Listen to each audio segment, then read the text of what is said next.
Yun. Nandito tayo sa Manila Pasig River. Manila Pasig River. Yun, oh.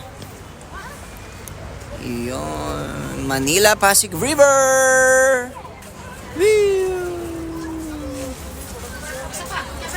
Ay, nandito pala tayo sa Manila, Paris, France. Hindi pala Paris sa river.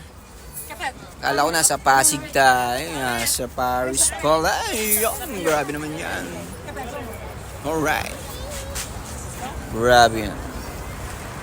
Hindi masasabing dream come true.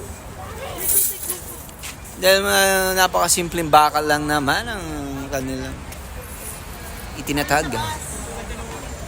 Yan o.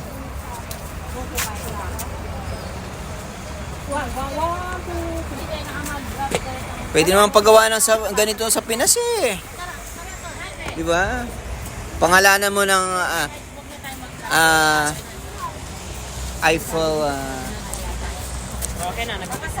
or Albert Tower. Yun. Huwag mong pangalanan ng Eiffel. Gawin mo siyang Albert Tower. Yun. Grabe. With a Pasig River. Woo! So good in the hood. Yeah.